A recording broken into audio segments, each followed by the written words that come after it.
बीच रूस ने एक बार फिर उत्तर कोरिया के शासक किम जोंग उन और पुतिन के बीच हथियारों की डील से इनकार कर दिया। दक्षिण कोरिया में रूस के राजदूत ने साफ किया कि रूस और उत्तर कोरिया के बीच हथियारों का कोई समझौता नहीं हुआ। जबकि पश्चिमी मीडिया में लगातार ये खबरें आई कि रूस और उत्तर कोरिया के बीच हथियारों की डील हुई, लेकिन जैसे ही इसकी जानकारी दक्षिण कोरिया को मिली, उसने बिना देरी किए रूस के राजदूत को तलब किया, जिसके बाद रूसी राजदूत ने यह दावा किया कि रूस और उत्तर कोरिया के बीच हथियारों का कोई समझौता नहीं हुआ। उत्तर कोरिया के शासक किम जोंग उन एक हफ्ते के रूस दौरे पर गए थे।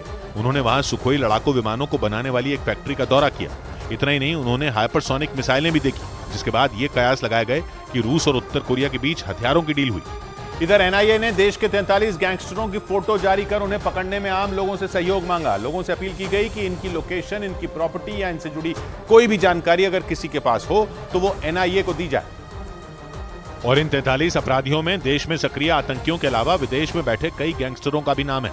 इनमें अर्शदीप डल्ला, गोल्डी बराड़, लॉरेंस बिश्नोई, लखबीर सिंह लांडा और जग्गू भगवानपुरिया समेत कई बड़े अपराधियों का नाम शामिल है। इस बीच उत्तर अमेरिकी देश मेक्सिको की संसद में दिखाए गए एलियन के शवों के असली होने का दावा किया गया। अमेरिकी अखबार न्यूयॉर्क पोस्ट के मुताबिक मेक्सिको के डॉक्टरों ने दोनों शवों का अलग अलग लैब में टेस्ट किया और अपनी रिपोर्ट में यह दावा किया कि इनसे कोई छेड़छाड़ नहीं की गई। डॉक्टरों ने दावा किया कि संसद में दिखाए गए दोनों शवों को किसी जानवर या इंसान की हड्डियों से नहीं बनाया गया।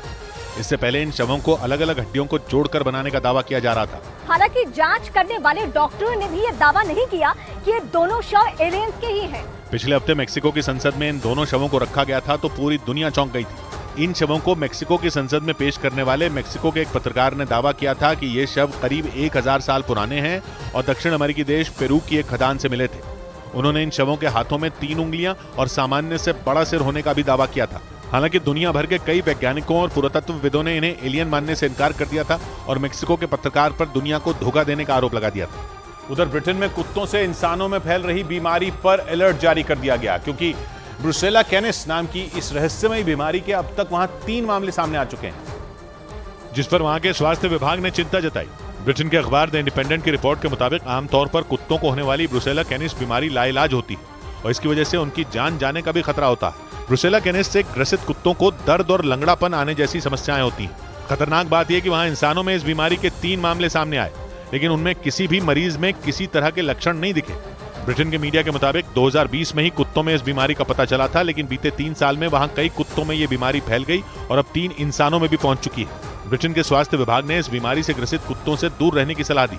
इस बीच पश्चिमी मीडिया के मुताबिक दक्षिण कोरिया में ड्रग्स की तस्करी करने के आरोप में एक अमेरिकी सैनिक को गिरफ्तार कर लिया गया। बताया गया कि वो आरोपी सैनिक उन ड्रग्स को अमेरिका से दक्षिण कोरिया ले गया था और उसने वहां अमेरिका के सैन्य बेस में कई सैनिकों को ड्रग्स बेचे। लेकिन पश्चिमी मीडिया के मुताबिक इसकी भनक लगते ही दक्षिण कोरिया के पुलिस ने उस आरोपी अमेरिकी सैनिक को गिरफ्तार कर लिया और उससे ड्रग्स भी बरामद करने का दावा किया। जानकारी के मुताबिक जब आरोपी से सख्ती से पूछताछ की गई तो उसने उन लोगों के नाम भी बता दिए जिन्हें उसने ड्रग्स बेचे थे, जिसके बाद दक्षिण कोरिया की पुलिस ने ड्रग्स खरीदने के आरोप में 17 अमेरिकी सैनिकों समेत 20 लोगों से पूछताछ की और मामले की जांच में जुट गई।